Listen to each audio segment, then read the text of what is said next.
show we beat Barcelona together. This statement left me with so much confidence even before the kickoff. But how has Erik Ten Hag changed Manchester United, and why are the foggy moments back at the club? This is the genius in Erik Ten Hag. After replacing Ralf Rangnick in the summer, Erik Ten Hag hit the ground running, taking the team to a series of world tours and using his own strategy. Then came the real showdown. He would lose 2-1 to Brighton in a match that saw CR7 come on as a substitute. The second match, the Red Devils would lose 4-0 to Brentford, a result that saw fanatics call for Erik Ten Hag's neck. But since the 2-1 win over Liverpool in the third match, Erik Ten Hag has never looked back. He has been on a winning spree, restoring the faith of the fans and players. But how has Erik Ten Hag managed to restore order and sanity to Manchester United? When he arrived at the club, he said, I admire them both. They play in this moment really fantastic football, both Liverpool and Man City. But you will always see that there are an era can come to an end. And the board believed him. They were not shy to spend massively on his dream, which is soon materializing. He signed Lisandro Martinez, Taylor Malacia, Christian Eriksen, Anthony and Casemiro for a start. As usual, the English pundits who are quick to criticize anyone who is not English questioned about Martinez's height as a centre-back. But guess what the butcher is doing in the defense? Eriksen, although currently injured, offered a fluid flow of the ball into the opponent's box. Although Malacia might not be on luxurious levels at the moment, he never shies away from delivering his best when called upon. Same goes to Anthony, who gave Manchester United the lead against Barcelona. Casemiro was also seen as finished by the English media.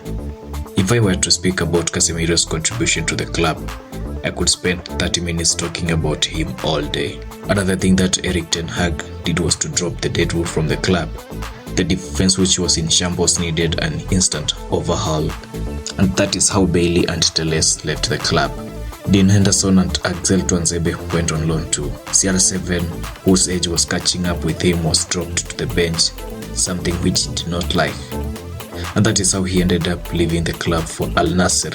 Harry Maguire, who was a regular starter under Solskjaer and Ralf Rangnick, Mr. Gegen Pressing, was also dropped to the bench. Erik Ten Hag is a no-nonsense man, and when it comes to instilling discipline to his players, he does not think twice.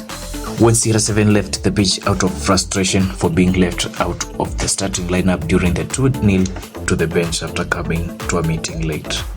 Once he restored order and the discipline to the team, the players started playing fluidly and with so much joy and confidence. Before I give the last point, kindly subscribe to this channel. Done? Alright.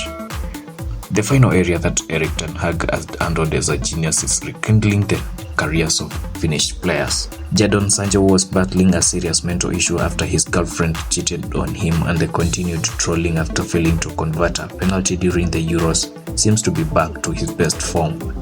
To do this, Erik Ten Hag dropped him from the squad, recommended a therapist for him and personal training in the mountains, and he came back strong. The second beneficiary of Erik Ten Hag is Aaron Wan-Bissaka. He had been dropped into the bench for a long time and was slotted to leave the club in January.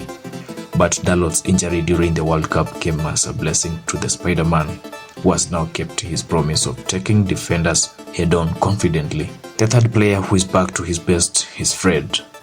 I won't talk much about him, but just look at his recent stats and judge for yourself.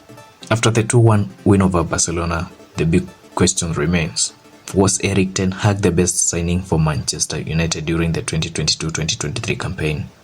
I can confidently say yes. Will he outperform Alex Ferguson? Time will tell. Manchester United is now in 4 campaigns: the EPL, Carabao Cup, which they play Newcastle on Sunday, the Europa League and the FA Cup. And this is Tony Sports Eye. Subscribe and share your thoughts in the comment section.